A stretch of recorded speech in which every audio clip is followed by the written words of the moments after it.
Sorry, excuse me. Yeah, you saw that correct. Nothing Rhymes, Nothing Rhymes, Season 4 of the Nothing Rhymes podcast. Today we are discussing another day of training camp. QB competition, center competition, linebacker competition, safety competition, cornerback competition, wide receiver 4 or 5 competition. Any competition that is going on right now in training camp, we are here to break it down, to discuss it once again, especially on the start of season 4 of the Nothing Rhymes podcast on the Orange and Blue Network. Let's check it out and let's get ready to go.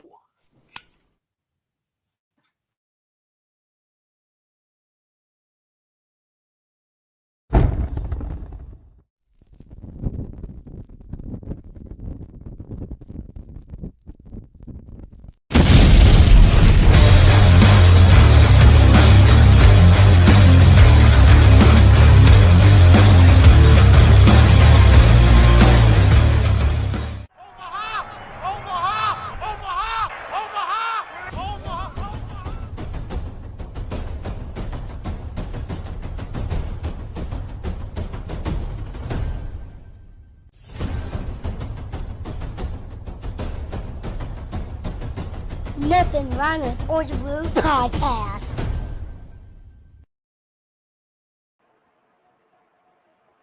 What is up? What is up, y'all? Welcome back to the Nothing Rhymes with Orange and Blue podcast. Season 4, that is correct. 1, 2, 3, 4, like Steph Curry says. Klay Thompson says 4. Season 4. With me, we got Denver, the Dream Jay Weaver, and we got Bronco Rob. What's up, y'all? Welcome to Season 4. How are y'all doing today? How's your week going? Isaiah, what is happening? We are neck deep in Broncos camp this week, so life has gotten a little bit better. Personally, been kind of going through a lot of stuff, but we're back, we're here, and we're ready to rock and roll. Absolutely love it. Absolutely love it. Yeah, all going through things, unfortunately, brother, but I'm always praying for you. Jay, what's up, dude? What's up? Am I better? Look at that beautiful. I was going to say, I've been in a little internet rehab here. I'm working some kinks out. I got some settings here and there, but hopefully I'm getting better. My bandwidth is increasing, but man, I'm just glad to have you. I'm glad to be here. I'm glad to be back into sports, man. It's been sports purgatory for quite some time with nothing to watch. So I'm just happy to be here. Well, for me, it's been a tough spring and summer. I mean, football is mainly the main sport I usually watch, but I catch a couple things here and there, some Warriors games or some basketball playoffs. But it's been a long spring and summer. But you're absolutely right. Football is back. Training camp is absolutely back. So that means don't forget to like this video, share this with your friends and family, and don't forget to subscribe to this channel and click that notification bell so you don't miss anything we got coming up. Welcome to the Nothing Rhymes with Orange and Blue podcast. Bronco Rob, football is back, baby. Football is back. How does that make you feel? Well, like you were saying, it's been kind of a long summer with no sports. So definitely I'm still here. Definitely good to see camp in session, and this is camp with fans. Fans are back on the hill watching Bo Nix, as you can see right down. No, I gotta go this way. Yep. Bo better be our savior is what I'm going with tonight. Love it. Yeah, there's been a lot of highlights, a lot of Bo Nix chatter, and I'll be honest, I haven't really seen Bo Nix talk very much, and I think that's by design. I think Sean Payton is just trying to keep him focused, learning the playbook, and trying to get him up to speed as quickly as possible. But I think he's definitely in the forerunning to be the day one starter. No, I definitely agree. 100% agree, and I think it is it's a willingness by Bo and John Payton, especially Bo, to he understands that, hey, you were picked number 12. You weren't expected to be picked up that early, so you're already the underdog. You're on a team that's definitely rebuilding, and you're the centerpiece of this. You were drafted to be the centerpiece, the franchise guy, and then a legendary Hall of Fame coach, offensive mind like Sean Payton chose you. So, the expectations are high, but there's also humility to it. And, Sean Payton's not just going to, he's also humbling him as well. It's a strong quarterback competition, strong.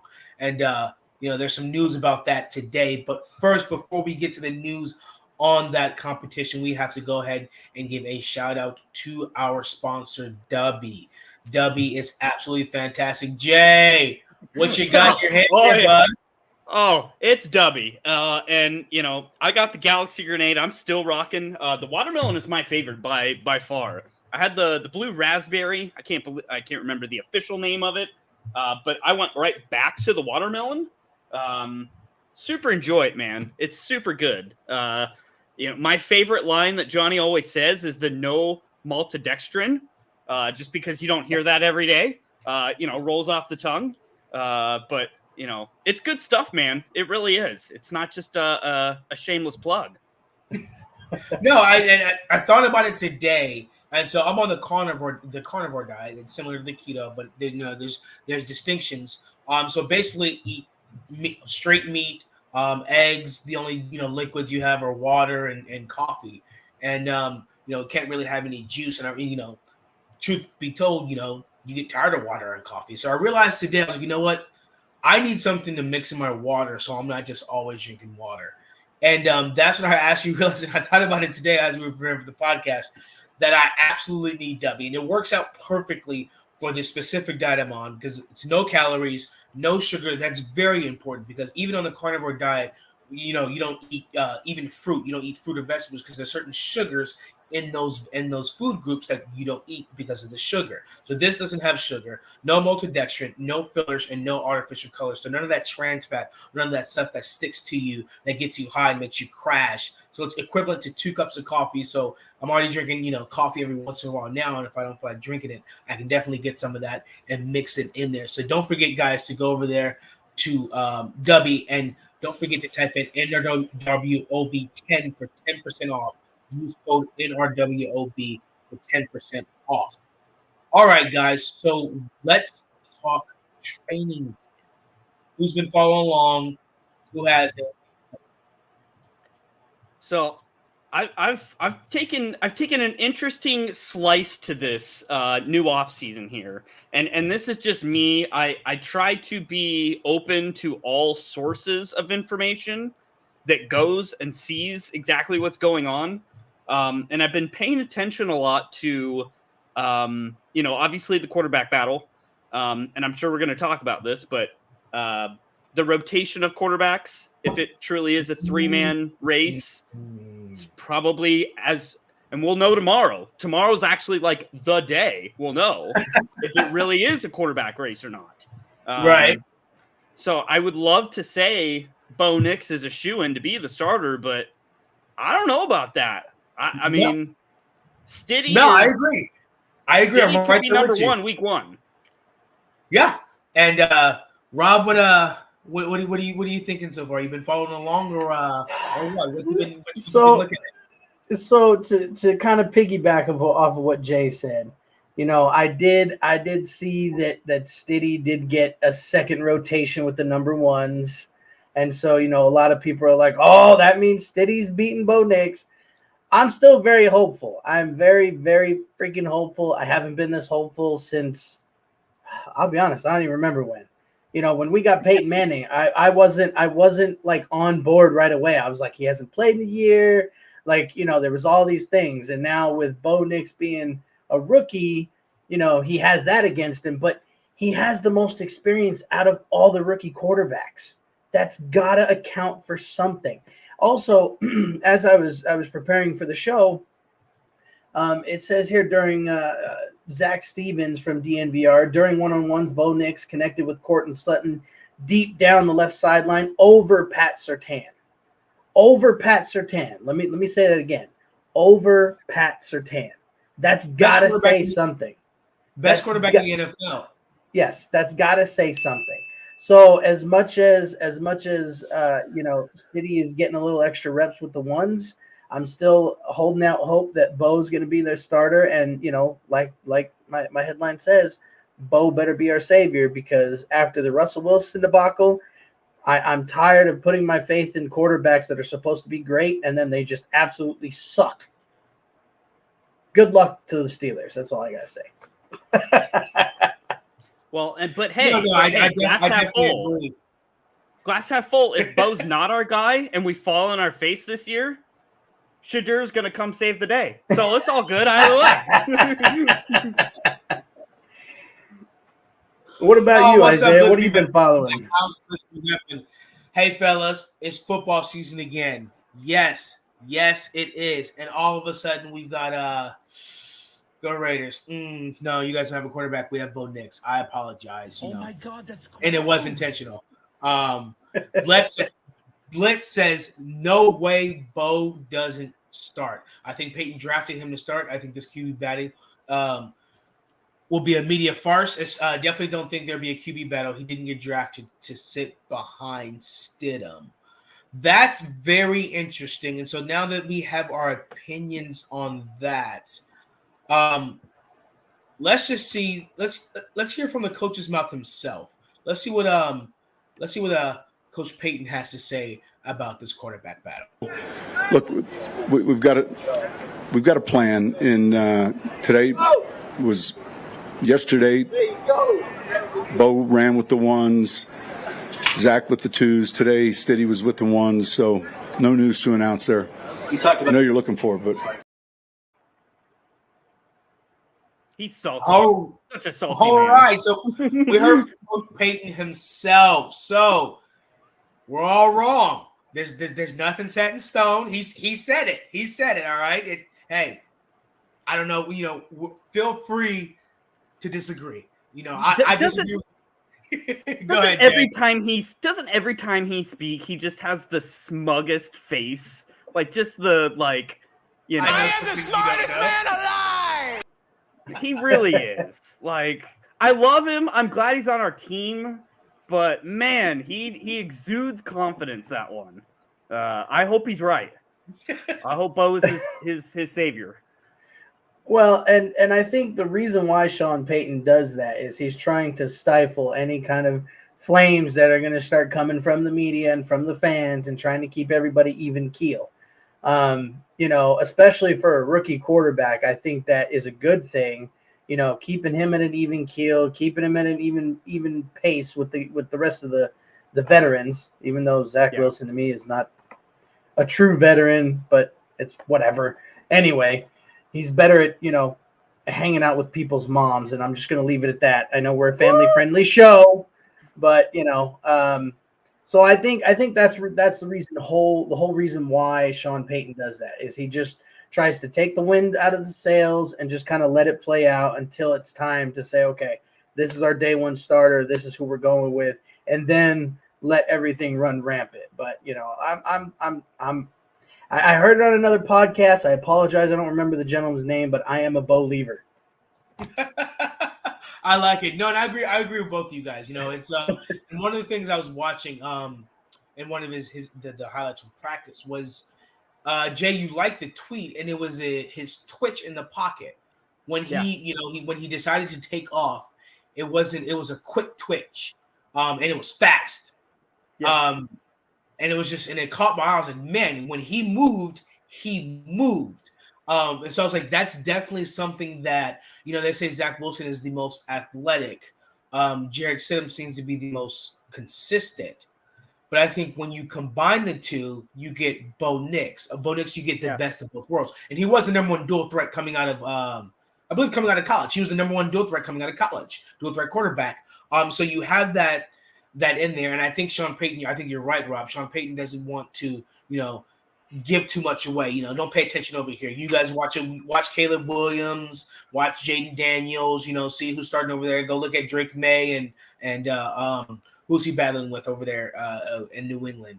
Go look at JJ McCarthy and Sam Darnold, but don't pay attention over here with Jared Stidham and Bo Nix. We're over here doing stuff. And, you know, Blissby Rapid says he thinks he has Sean Payton has a man crush on Bo, a love crush. And I'd have to say I agree, because the way Sean said Bo was able to absorb the information and throw it back to him, and when he looked at the tape, because, I mean, when you see Bo's stats coming from college, you're like, wow, this is the greatest season the quarterback's ever had in college. Yeah.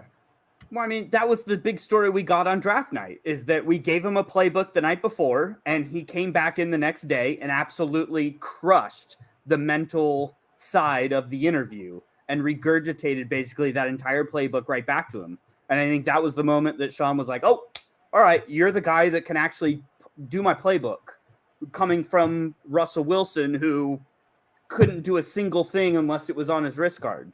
So, like, it is polar opposites, and it is his fit of a quarterback. Like, that is his guy. Bo wouldn't be a great fit with a lot of other teams, but Bo is the fit for this team. So I think that's an important distinction between all the rookies as they lay. I don't know. We got lucky with the fit, at least. You both better believe it. Yep. No. There's something to be said about humbling a rookie, too. I'm glad that he's not just giving him the reins right out of the gate. You can see, I don't know if anyone's seen Troy Franklin thus far. Mm-hmm. That guy has gotten a massive humble pie thus far. Yes. He's gotten chewed out every single practice thus far. So, like, Sean's not scared to, like, knock a rookie down a couple pegs as he gets onto this team. I don't know. We see that constantly. Well, and I think that definitely, goes along with it 100%. But looks like we got D-Rock in the house. Excuse you, Rob, with Mile High Viking, who is not here this evening. Keep Johnny, the Mile High Viking, in prayers. He's come up with some health issues. So, we're just going to keep him in prayers. As soon as he's able to podcast again, he will. Which, it won't be long at all. It might be next week for all we know. But just keep him in your prayers. But no, that is not the Mile High Viking D-Rock. That is Bronco Rob. Bronco Rob. My God. Rob.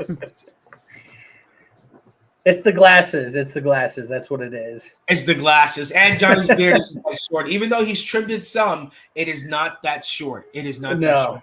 No, really, it's not. Another thing I've been hearing from training camp has definitely been interesting, and it started right out of the gate, which was Greg Dulcich. We've heard it before. We've seen it before, but this time under a completely different staff. Coming out of injury, he's healthy. I thought Lucas Kroll was the best player on the team. You know what? I can't even be mad at him because I was high on Lucas Kroll as well. I was very high on Lucas Kroll. He's huge. He showed potential when he first came out. And I guess that had just been recency bias. I hadn't seen Greg Dulcich in a while. He'd been injured for the second year in a row. We were definitely missing that tight end depth. But from what I'm hearing, Greg Dulcich showed up and just blew it out of the water and just it seems like he reminded everyone, hey, I was gone for a little bit, but just in case you forgot, let me remind you. So thoughts on Greg Dulcich and if he can stay healthy, what can he bring to this team? Well, and Isaiah, that's going to be, that's the biggest question. Can he stay healthy? He's been injured 2 years in a row, back to back. He had high hopes coming out the gate, got an injury. Next year, okay, we're going to, finally see what he does. Injured again. That's the biggest question. Can he stay healthy? Can he prove the doubters wrong? From what I've seen of Kroll, I think, it's a good competition, but I did see a couple clips of Bo to Dulcich in the end zone. And hey, I just want to see him stay healthy. If he can stay healthy for a whole season, I think that'll put him heads and shoulders above the rest. Yeah, and that's actually the same thing Baron Browning said in his press conference was, hey, my personal goal is to play all 17 games. And I think that's the goal for a lot of players. And speaking of that clip, Rob, that crossing run in the end zone, Greg Dulcich was lined up in the slot, which, if you remember from his first year, that drive against Jacksonville with Russell Wilson, that's where he was lined up as, in the slot. Yeah, Johnny and I were talking, and he's 6'3", so he's bigger than you think he is, faster than you think he is. Yep. So if you watch him come out of the slot, I had to look twice. I was like, oh, that's a tight end coming out of the slot that fast in the red zone. So it's almost like a another like a Kyle Pitts, definitely a potential to be like a Kyle Pitts production, like a Shannon Sharp production. You can line him outside the numbers, you can line him inside the slot. Every once in a while you make him put his hand on the ground. But I think with Lucas Kroll, Kroll's becoming that dual threat tight end too. That 21 set, 22 set, 12 set. Definitely where you can put him in, and he's improved in his run blocking. Training with Zach Streif. But he can also play action, tight end screen, or he can definitely go across the middle, go up the seam, and catch a pass as well. So I definitely think he's becoming a dual threat tight end. And it's good to have Greg Dulcich back healthy as well. Yeah, so there's that's not the only competition. So there's the quarterback competition. We've had our opinions on the quarterback competition. We heard Sean Payton from the coach himself. And so then we also have another competition. We have the center competition. So far, it's between Luke Wattenberg and Alex Forsyth. And if anybody knows on this channel whatsoever, I have been pounding the table for Alex Forsyth ever since George Payton drafted him. As soon as he drafted him, I went and looked at the film and said, who is this guy? Coming out of college, University of Oregon, his senior year, he played with Bo Nix. His junior year, but Alex Forsyth had the best PFF grade in the country for a center when it came to pass blocking. And if you go in there and you watch the film, he is an absolute anchor. But that is not his strength. His strength comes from the run blocking. So with this center competition between Alex Forsyth and Luke Wattenberg, both of them coming in, I believe this is Luke Wattenberg's second year in the system, second year in the NFL. Correct me if I'm wrong, guys, or correct me if I'm wrong, chat. But I know it's Alex Forsyth's second year in the NFL in this system. So both of them coming in. Luke Wattenberg had some time in as guard, didn't play well. But this whole training camp, Luke Wattenberg has been running with the ones every single day. But something happened. Yesterday, with the first day of pads, he ran with the ones, and the run game was completely horrible. The defensive line absolutely dominated the entire time. They did again today. That's something we're definitely going to talk about. Oh, guys, don't let us leave without talking about the defensive line. I was going to say the D-line. But absolutely dominated. Our running backs could do nothing. Tackle for loss, tackle for loss, tackle for loss. So something changed today. Can you guess what it is? Mr. Oregon Duck.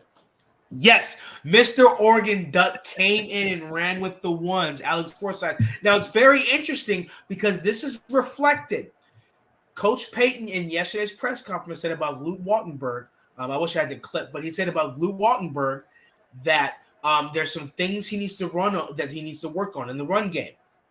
He said in the press conference after the practice where the defensive line dominated. So he already knows where the penetration is coming from, where the leak is coming from, and he mentions he's got to work on some things with Bo, with landmarks in the run game. Fast forward to today, Alex Forsyth is the starting center, and all of a sudden the run game opens up. You're seeing clips of holes opening up all over the place. So that's very interesting. So that's something else we're going to have to watch out for tomorrow as well. Who runs with the ones again, and is it consistent? There's that connection there with Mr. Oregon Duck. What are we thinking about the center competition? What are we thinking about the new developments? What's going on? Go ahead, Jay. Everybody at once. Well, hey, I was just going to say, I think there's a couple things can be true at the same time, as the great Zach Bai says. There's one thing to be said about how we didn't play very well on the first day of pads in a general sense because it was the first day of pads. Obviously, the running game is the more physical aspect of things that you're going to really actually gauge when the pads get on. So I'm not surprised we didn't do well, irregardless of who was at center for the first day in pads for running. I think tomorrow and subsequent days, when they start coming back and forth of Forsyth to Wattenberg, we'll get to know who was the actual issue first day. I want Forsyth to take it. I think I'm right in your same camp, Isaiah. His connection to Bo Nix, I mean, for God's sakes, the guy's hands are going to be in his butt all year long. So, he's got to get to know him. And, he already knows him in college. And I think we need to have those connections. I think it's a very important thing. Jay, only you would take. Jay is hilarious. He's so underrated, hilarious, and I'm so mad I didn't get to see you when you came out here. Jay is hilarious. That caught me off guard, and I'm gonna spit water all over the place. Sorry about My gosh, guys! If you thought that was funny, then you must like, subscribe, and share. Like, subscribe, and share, so that way you can hear more of Jay's hilarious comedic jokes. Rob, go ahead. I'm sorry for interrupting. No, you're totally fine. I was going to say, Jay is the only person I know that can take something as normal as a center QB exchange and turn it into something weird.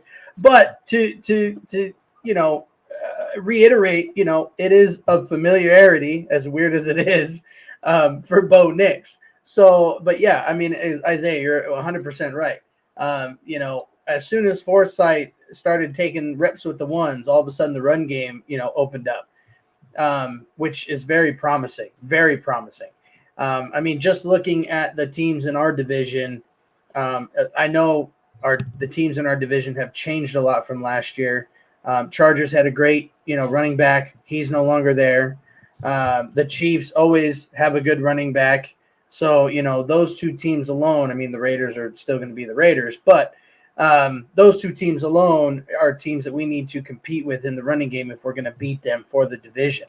But to kind of segue from the center competition, if you will, for a moment, into the running back, Estime. I'm changing his name in Madden to the Wrecking Ball. I'm sure we've all seen the clip of Estime coming up the middle and just completely bulldozing whoever the hell that was. I think, and I know Ty said it in our group chat, I really think Williams and Estime are going to be a 1-2 punch this year, 100%. Let me break that even better, because that was great. Because not only, because remember what Sean Payton says, in addition to the center competition stemming to the run game, the best thing for a young quarterback is a strong run game. That's one of the things he says, is a good defense and a strong run game. So bridging that, if you replace the center from Wattenberg to Forsythe and all of a sudden the run game opens up, guess who that helps? Your young quarterback. So, which into the run game, you're absolutely right. And I think it was Taiwan that also said in the chat, watching his highlights, and the first thing I saw when I went and watched film on him, I was like, who is this guy? First thing that popped out was vision. First thing, I was like, this guy's vision is insane, and he's huge. And so I was reading the scouting reports, and then you hear Sean Payton talk about him, and the same thing, the motif keeps coming up. Vision.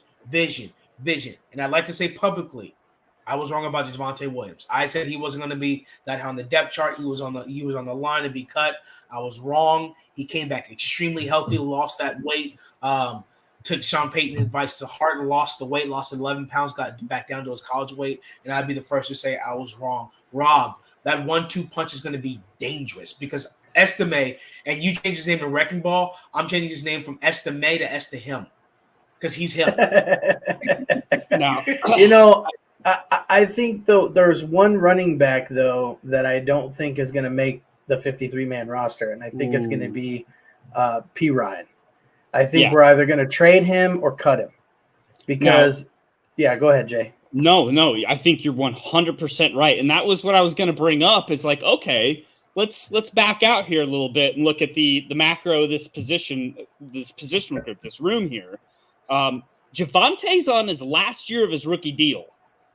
Let's keep this in mind. This is why Esme was even drafted. My hot take of this entire training camp, entire team, Javonte Williams is going to be the starting running back for the Dallas Cowboys. Mark my words. After this year? No, this year.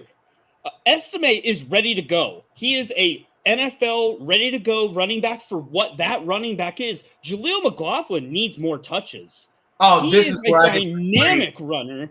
This is where I the ball in his hand. This is Alvin Kamara 2.0. Sean Payton knows exactly what to do. So there's no need for Javonte on this roster anymore. I'm sorry to say. I'm sorry to be very bad news. I admitted that I was wrong, but see, I thought Jaleel would be cut. The reason why is because to me, it's another Philip Lindsay situation. it's telegraphing what he's doing. It's a toss. It's a run. If he can't break tackles, pass blocking. I mean, if you send simulated pressure, whatever the case may be, maybe he'll give you half a second before he gets blown up. Maybe he's put on some weight, definitely practicing that. But I just don't know. There's also Blake Watson. Is he going to play in the UFL? Is he going to play in the NFL? He's gone. Okay, UFL. so he's gone. So with Javonte Williams, you got P. Ryan, who's on his last year. You have Javonte, who's on his last year. You have Estime, who I 100% believe can be run RB1. I 100%. His vision, I agree. What he was doing today was setting the tone. That's what he was doing. He's nuts. He's a they man. They got beat up yesterday, and he came out here and he set the tone a little bit. He was like, "Hey, I'm a rookie, but I'm setting the tone. Hey, y'all set the tone yesterday. Let me do it again today."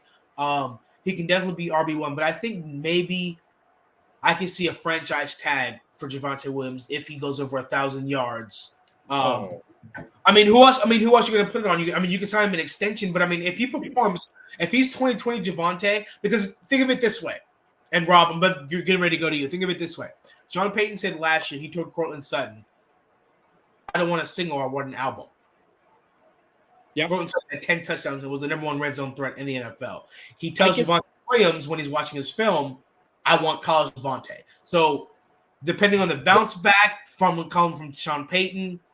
Yeah, even college Javonte was not Alvin Kamara, was not a pass catching, agile speedster out of the backfield.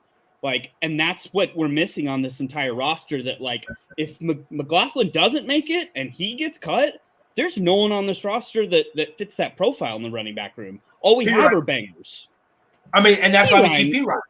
That's why P-Ryan was an ace in the hole on third down. He was. He was second on the team in receiving yards or some ridiculous thing. That's exactly why you keep him. Go ahead, right. Rob. What's your take on this running back game? No, I mean, as much as I'd like to have the wrecking ball and the speed combination, I still think, having Javonte and having Estime is going to be a killer 1-2 punch. But now that you bring up, P. Ryan with the ability to catch the ball out of the backfield, and be helpful on third downs, I don't know, man. It really kind of throws all my thoughts right out the damn window, and I just have to see what happens during camp. I mean, I would like to see Javonte Williams, get another contract. I'd like to see him stick around.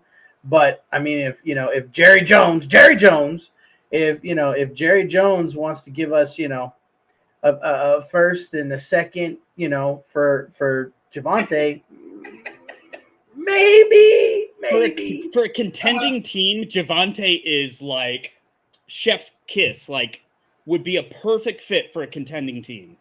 Especially that outside zone scheme, because he loves to cut and bruiser, especially what he did to the Dallas Cowboys. They remember exactly what he did. He's their Marion Barber. So they all I'm saying is we already invested Estime, so that's a sign of something. Well, Rob, I definitely see Dave Full Glassman, who's in. He says, "Howdy, folks." Then he comes back and he says, Blake Watson. I said the same thing. I said he's definitely the Alvin Kamara, but Jay said he's gone. I love Blake Watson, but I don't think he's even sniffing this. He's already been drafted. I feel like his path's already set. He wants that start. I mean, he could do. I guess he's doing it like LaMelo Ball did. Go overseas, play, come back, get drafted first round. He may be going to the UFL, show out there, then get picked up immediately by a team. Don't have to necessarily compete for a position, but you just come and fill in the slot based on what you showed in the UFL. That may be what his tactic is. I get it. I actually liked Blake Watson. I wanted to see the Estime Watson future 1-2 punch. I thought that would have been really nice. But, seeing Javonte come back healthy his second year, and definitely taking in what Sean Payton said, I had to eat my crow and go ahead and give it up to him. D-Rock says, third down savior. Yes, P. Ryan's a third down savior. I have to admit, this is where I'm going to have to come out. I hate the P. Ryan disrespect. He really was the third down savior. So many people are like, P. Ryan's gone. I'm like, I don't know what y'all are talking about. Those games that were on that stretch that we had, a lot of that was P. Ryan. That was P. Ryan picking up those 3rd and 8, 3rd and 7, 3rd and 6s. So and when he got the rock, he could tote that rock. So I'm a P. Ryan stan because he really did the thing because Javonte Williams was coming back, so he wasn't 100%. And P. Ryan really stepped up, and Jalil stopped being able to get yards after contact. So P. Ryan really did step up. So he really was the third down savior. Dave comes in and says, can't keep Jalil and Blake unless one is primarily special teams. Yes. Dave, why are you stuck on this Blake thing? Tell us what's going on. Why do you think he's coming back to the Broncos? And why don't you think he's staying in the UFL? What's going on? Because you seem to be stuck on this Blake thing, and I want to know why. Because I want to be stuck on it too. And I'm 100% serious. But before we finish talking about the strengths and the weaknesses, let's finish the competition. So the next competition that we have, so we went to quarterback, we went to center. The rest of the offensive line is locked up. We'll talk about left guard in a minute. Dave comes in the answer. He says Peyton pasted draft him for a reason. I agree. Now I'm stuck on it too. Thanks, Dave. That was easy. You convinced me. Back on the Watson train. You convinced me. So we did quarterback. We did center. Now the next competition is inside linebacker. Inside linebacker is very important because we got Alex Singleton, who's locked up on his 3-year contract, who's given the green dot. There's some iffiness about Alex Singleton. He misses a lot of tackles. He makes a lot of tackles, just like Kobe. He made a lot of shots. He missed a lot of shots. It's like Caitlin Clark. She has a lot of assists. She has a lot of turnovers. It's one of those. I guarantee you that's the first time Alex Singleton has ever been compared to Kobe. Peyton Manning, 20 interceptions rookie year, Hall of Fame later. I mean, you have these balancing acts. Kirk Cousins, perfect record, win-loss. I mean, so it's this balancing act with him. So, but he has a lot of tackles. They paid him, green dot. So who's going to be on the other side of him? So you've got Cody Barton and Jonas Griffin. Those are the two primary people in the competition. And so with Cody Barton, he was brought in mainly as he was brought over as special teams like Alex Singleton was. And Alex Singleton earned that position. So if you're Cody Barton, you're being brought in, you're saying, hey, this isn't a foregone conclusion. Okay. The guy who has the green dot, who has the starting job, came in as special teams as well. So he definitely has the potential to come in and earn that starting position in this new system. Then you have Jonas Griffith, who has history with the Broncos. When Jonas Griffith played, he was good. When Jonas Griffith was great, he was good until he got injured. He was in the Vance Joseph system, learned the scheme last year. Now he's coming in and he learns the scheme, and he's knows the scheme now again. This time he's healthy. This time he's coming out there and playing. And so who you guys looking at? What you guys thinking? Who inside linebacker competition? Who's the best fit? Who's going to win? We've got to stop that run. What's up? What's up, Rob? You know, every time you bring it up, Isaiah, I always forget that Vance freaking Joseph is our defensive coordinator. And he just has left such a sour – I'm trying not to cuss. Such a sour damn taste in my mouth. But if he keeps us in the direction that our defense is known for, of being in the top 10, I'll give it the top 10 defense, then, okay, fine. But when it comes to the inside linebacker, Jonas Griffith does have an issue with staying healthy. We have a couple guys like that. What I've seen out of Cody Barton, I think he has potential. I think he just needs a little bit more time to kind of get with the program and kind of develop a little bit. But I'm leaning more towards Cody Barton just from what I've seen, because Griffith has, not been on the field due to injury. So, I mean, again, another guy that if he can stay healthy, we'll see what happens. Yeah, Jay, before you answer that question, keep this in mind, guys. Knock on wood, Lord willing, doesn't happen. Alex Singleton goes down. Who's wearing the green dot? So, yeah. Jay, go ahead. Inside linebacker competition, who you got? Dude. Fine, I'll do it. Do you remember 2 years ago where we had debates preseason of Jonas Griffith and how passionate I was about how terrible our inside linebackers have been for just years? Like, yep. for so long, and I was just not ever really a believer of Jonas Griffith because like he flashed, he looks like every thing he should be. He's super quick, can cover tight ends. Like he's the exact kind of mold of the linebacker you want in today's NFL. But he just always comes up short.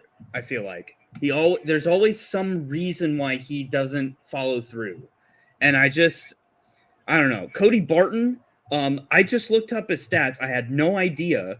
He's had over 120 tackles a year for the last 2 years. I didn't know he was like that kind of starter.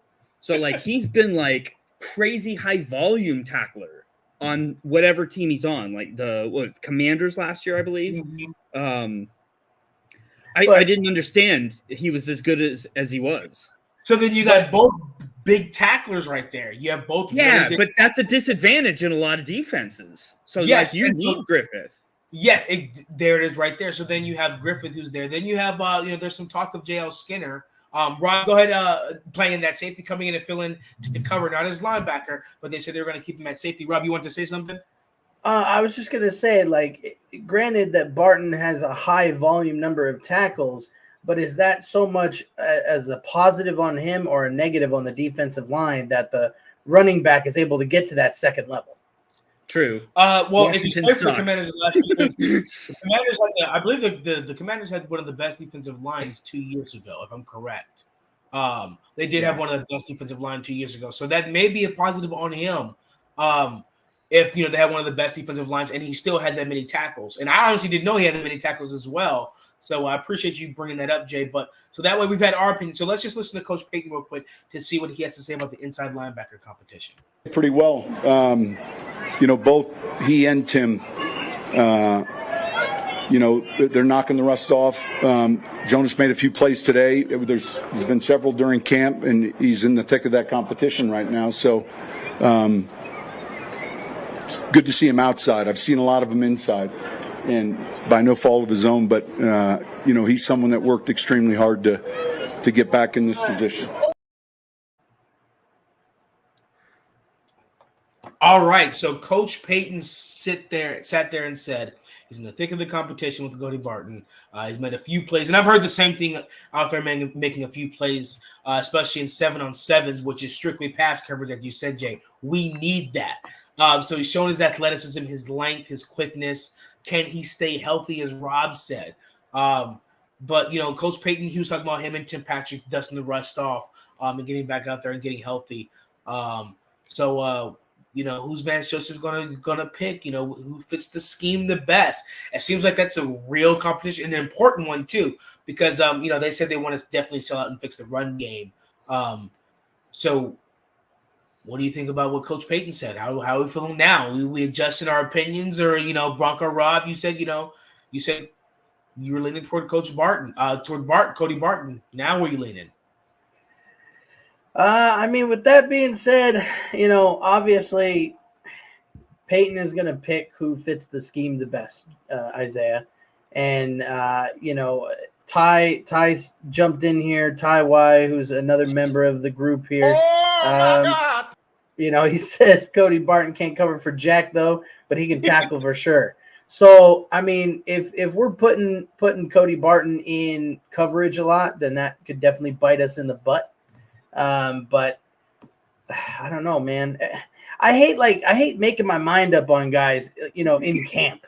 Like I make my mind up more after the first, second preseason game. Then I'm like, okay, now I can kind of see, how they are in the field, how everything is, all the players are kind of working together and who's, coming up with big plays and making stops. But, I don't know, man. We'll see. Like I said, still leaning towards Barton, but we'll see what happens. I agree with you. The preseason for the Broncos and Broncos Country, all of Broncos Country, is going to be just as exciting as the regular season because there's so many competitions in each area of the field, and it's make or break for a lot of these guys, and they almost seem neck and neck.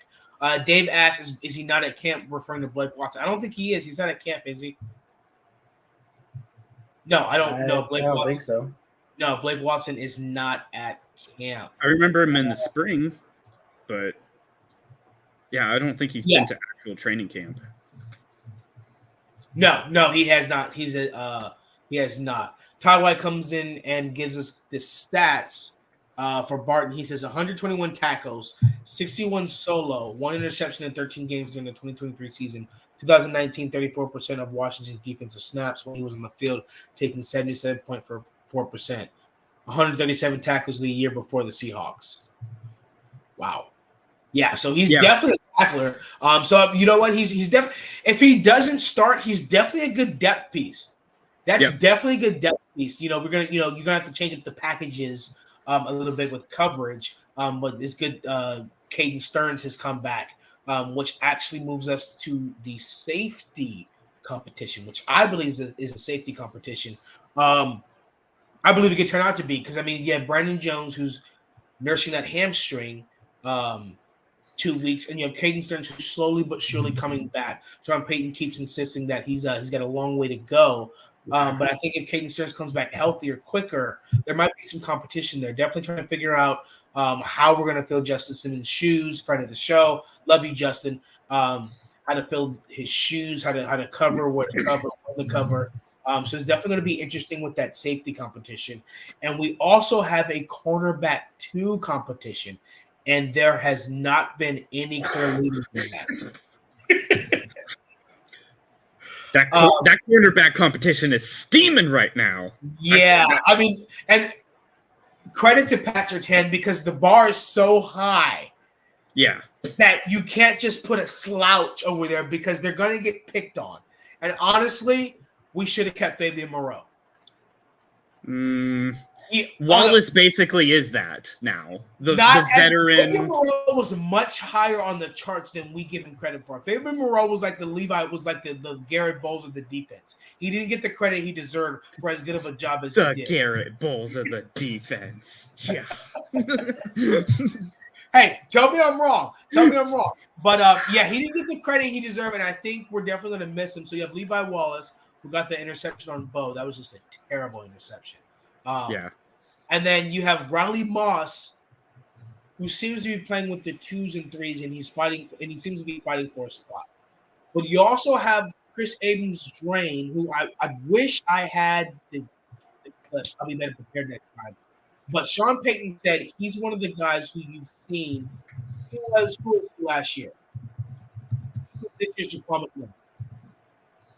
That you saw in training camp, a noticeable jump. And they just kept talking about it. It translated to the field. He said that about Chris Abrams-Drain. He said he's one of those guys where you saw from the spring and the OTAs to training camp have a noticeable jump. And it's noticeable. And then some people said they'd seen him make plays. So it's definitely going to be interesting with that cornerback 2. Who you guys think fills that spot opposite Pat Surtain? Not Jaquan's got his lockdown at that slot. He might be the new Chris Harris and be the best in the NFL. But there's going to be that other boundary. Well, there's one name you're missing as well, and it's can I write in an answer on the ballot here? Yes, write in. Right? Have we all forgot about Damari Mathis? Like his name's up there. He's still not. He had a window of time where he was terrific. Like I had all confidence in the world. He was making plays, and then he just fell off a cliff. I don't know why. It was the Dolphins game. That's when he got benched. He broke himself, like, internally. So he's got some yips, maybe, that he's got to work out. But after that, dude, that guy's a baller. But he's been kept around. He's been kept around since Fangio. Yeah. So he went from Fangio. Why am I blanking on the defensive coordinator under Nathaniel Hackett? Wasn't it Vance? Was it Vance and Nathaniel Hackett? No. Yeah. I'm pretty sure. No, Vance came in with Sean. Who was the defensive Panthers defensive coordinator? Evero. Wow. Evero. Evero. Oh, good Lord. Yeah. We also what a glimpse of time Evero was in Denver. Yeah, but he was like kick rocks Denver and just like we all simultaneously blanked out on the defensive coordinator. Evero. So Damari Mathis made it through Fangio, Evero, who had a similar system, Joseph, a 70-point Miami Dolphin game, and he's here again in the thick of things for cornerback 2. He's been kept through, what is that, 4 he's got a bad rap, dude, but I believe in that kid. And Chris Abrams is like, I'm sure very good physically, but I'm sure he's not there. He's not been through what Mathis has. Mathis has experience. I mean, I guess you can say the same thing about Wallace, but like, that's just not a name I would sleep on quite yet. That's just Go ahead, Rob. I was just gonna say, like, yeah, he's been around, as they say, not like that, but you know, it's definitely going to be, and Isaiah, you hit the nail on the head. I mean, Pat Surtain has just raised the bar to 2 or 3 levels so high that, you know, we really only can talk about cornerback number 2. But with that being said, you know, I think Mathis should hopefully, you know, if he kind of picks his game up a little bit, he should kind of fall into that number 2 spot just because of his experience and because of how many systems he's been in. And to kind of jump back, I miss Justin Simmons. Can we please bring him back? Please. Oh my gosh. Please. I don't. So, but Maybe they have wanted we to give him overvalued chance. him a little bit just because we love him as a guy? Like, No, he's that good. Interceptions. Like, it's like the last 6 seasons. Caden Stearns fully healthy, I don't think is that big a drop off. Just saying. But Justin Simmons was always healthy and led the league in interceptions the last 60 years. This is true. He is always healthy. The guy is like And every time he came back from healthy. injury, he like burst in interceptions. Yeah, and I think maybe it was, hey, we want you to contend. We don't want you to waste your years here. There's going to be a rebuild, and they're he saying deserves better. He does. He really does. And I don't want to just sign him for 1 year, and but let him go to a Kareem Jackson move that we just kept doing because Justin Simmons is still in his prime. Yeah, he's still in his prime. So definitely let him play for like the Dolphins or something, or don't play for a team we play. Don't go to the Steelers. It'll be interesting to see where Jay Sims ends up. Yeah, and wherever he goes, I think he'll end up somewhere like the Jaguars, to be honest. I think the Jaguars would be a really good team for him. That would be a sneaky good AFC signing. South where he can tear up the rookies down there. Definitely playoff contenders. Get down there in Florida where your money's not taxed. So that'd be real good. And I'll definitely get down there and go down there and support him as well. Speaking of that, Lord willing, I will be at the Tampa Bay game September 22nd. So definitely going to go down there. If anybody was thinking about going, definitely trying to go to the Falcons game as well, because that's closer. And John and I are trying to go to the throwback game. Speaking of throwback, real quick before we move on to the strengths and weaknesses, because I believe that's all the that's all the competitions. Johnny's getting the Bo Nix throwback jersey. I'm thinking of getting the Quinn Miners throwback jersey because Quinn Miners is a throwback player to me, but I'm not sure. So I wanted to ask you guys if you guys can get it. What throwback jersey are you guys getting, and which throwback jersey are you guys getting? If I had to pick one player, honestly, it might be Franklin. Only because he wears 16. 16 is my birthday. January 6th? No, February 16th. But if I had to, I would get my number, 65. Oh, yeah. I like that. Jay. So I do like the number 77. Couple of reasons. Carl Mecklenburg. Terrific historical Bronco in that throwback jersey of times like that. I mean, that's what he played in. And I love the belly so much. I'm so glad we locked him up. That is a good long-term investment because there's no turnover. Once you pay an offensive lineman, he's on your team. You never see them traded. You never see him cut. Like, you're going to have that player as a jersey active for quite some time. So I think what's weird, Jay? You know what's weird about that? And I thought about that. Now let's continue it quickly. Quinn Miners is like the second or third highest paid guard in the NFL. Yep. And he's one of the ones that are highest paid that has no Pro Bowls. He has no Pro Bowls. That's jacked up. Yeah, he's up there. He's up there with guys who have Pro Bowls, and he's up there, and he has no. But everyone agrees he's one of the best guards in the NFL. He's going to the Pro Bowl this year, and he's from somewhere in Wisconsin. third round pick, Division III, third round pick, and he's got one of the highest paid guards in the league. He's on a potential of a Hall of Fame career. Locked up, Craziness. got paid. So. What number, Jay? You said you liked 77. You liked it because Carl Mecklenburg. I don't mean to copy you, but like that would. I really like that. The only other one that I would really enjoy, I think, having is a classic '84 Shannon Sharp. I love Shannon Sharp. I think that would be such a sick jersey to get. So definitely underrated. Adon's in the house. What up, Adon? Oh, we're talking about the throwback jerseys. So I'm definitely what up? I'm definitely thinking I'm gonna go with the Quinn Miners jersey. So I got the blue Sertan, the throwback Quinn. Yeah, I want to get a bow though, but I don't like orange. Isn't? Do I get a white bow?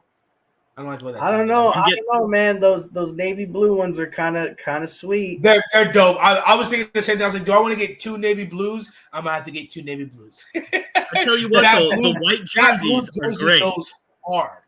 That blue jersey goes hard. It's tough. So D-Rock says throwback Dirty Bill Romanowski. Oh dear. So I have such mixed feelings on Bill Romanowski. What about his whole time with the Raiders? Like just being a mean guy over there. We try to forget that, Jay. He was a mean We're guy. Very for a long forgiving time. on this channel. We're very forgiving. Ty says my jersey is Rod Smith or Steve Atwater. Yeah. Oh, do I have?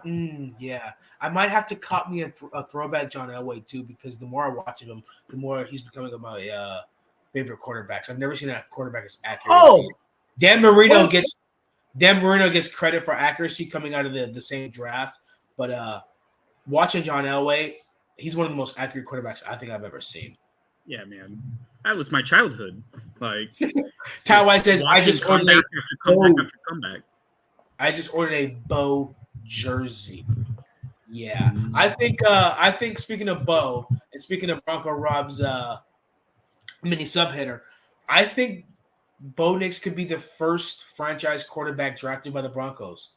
And I think that could actually win a Super Bowl. I think he could be the Peyton Manning was in a league of his own, but I think John Elway could be Bo Nix could be the guy. I really do. I think his attributes there. I think his speed is underrated. I think his decision making. You saw a little of a thing with the media. It was the draft happened. Everybody said, "What the heck, Bo Nix?" And there was a shift. They're like, "Okay, maybe you guys know what you're doing with Bo Nix," because then all the other players got benched. Michael Penix isn't playing. Drake Mays in the quarterback competition. JJ McCarthy may be on the bench. Then there's Caleb Williams and Jaden Daniels. And then they're looking at it, and they're looking at Bo Nix, and they're looking at Sean Payton. They're going, and maybe there's something here.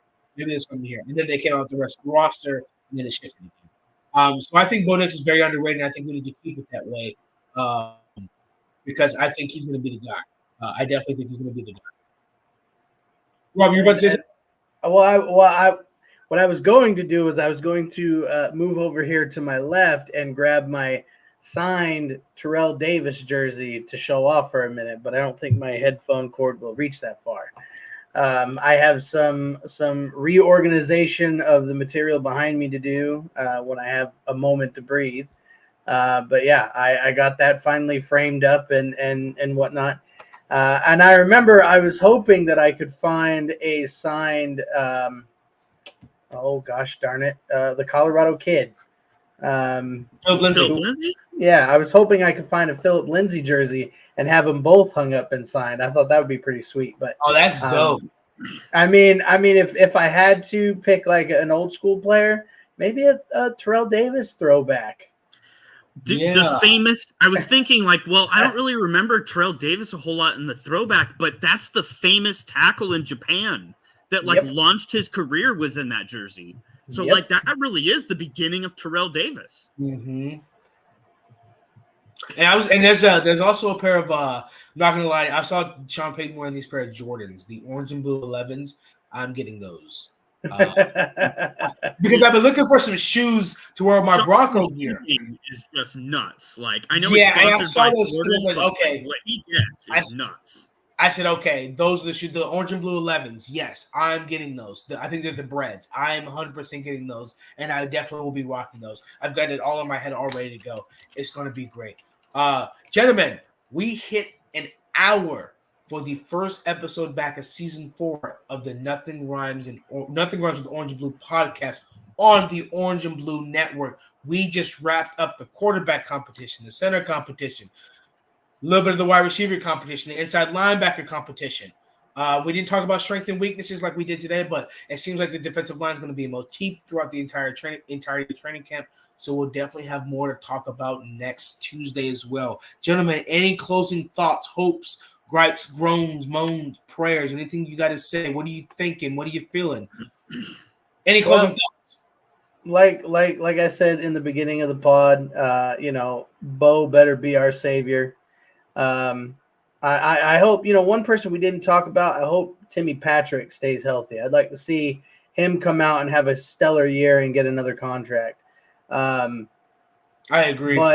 But I'm not trying to put the horse before, or the cart before the horse. I always say that backwards. I'm trying to just, as Sean Payton, kind of has us all just stay even keel and see what happens in the preseason before I get my hopes up, and then, they get dashed like they have the last few years. But, as always, I'm hopeful. I'm faithful. Let's go Broncos. Yeah, preseason is definitely going to be really fun this year. And we got football this Thursday for the Hall of Fame game. Caleb Williams won't be playing in that, and CJ. What a bunch of BS! That soft ass. Sorry, weak. I think it was the coaches. I think it was the coach's decision. But for whatever reason, if you want to watch football, there's football on this Thursday. But that means starting this Thursday, there will be football every single week up until February. We are back, baby. That means preseason starts. That means preseason is next week, right? Yep, the 11th is Denver's first preseason game. Football is back. Football is back. Yeah, I thought it was in 2 weeks. That's like having to wake up at 5, and you wake up and it's 3. You still have 2 more hours of sleep. That's what that feeling was. That's exactly what that was. Football is back this week and next week. Let's go, baby. Jay, closing thoughts. Oh, dude, I'm going to piggyback off that. But, man, football is back. I'm just excited that we can have football on the calendar for the week now, all the way through, like, February. And we got the Broncos on dock. I know I'm personally really excited for the Colorado Buffalo season right around the corner here. Dude, football in general is going to be popping in Denver right now. And we finally have hope. And Bo Nix is the quintessential pinpoint of that hope, at least for the Broncos. So I'm glad, Rob, you're believing. You got the tagline there. And I'm excited. I'm very excited, gentlemen. Excited. Bronco Rob is a believer. That is closing thoughts. I do have some closing thoughts as well. Like the video, subscribe to the channel, share it with your friends and family. Hit that thumbs up. We love it when you guys comment. We have a dialogue. This show does not run without you. You guys hit that notification bell so that way you don't miss anything. We will be back next Tuesday, same time, 8 p.m. Central Time, which means 9 p.m. East. No, 10 p.m. Eastern, 9 p.m. Central. No, 8 p.m. Central, 7 p.m. Mountain Time, 6 p.m. Pacific. Whatever. Hit the notification bell just in case. So that way, what I just said was garbage nonsense. Hit the notification bell so that way, when it's time, it's time. Thank you guys for being here for the 4th season of the Nothing Rhymes with Orange and Blue podcast on the Orange and Blue Network. We got the Denver Dream, Jay Weaver. We got Bronco Rob. We love you guys. A mile-high salute to you all, and we will see you guys next Tuesday.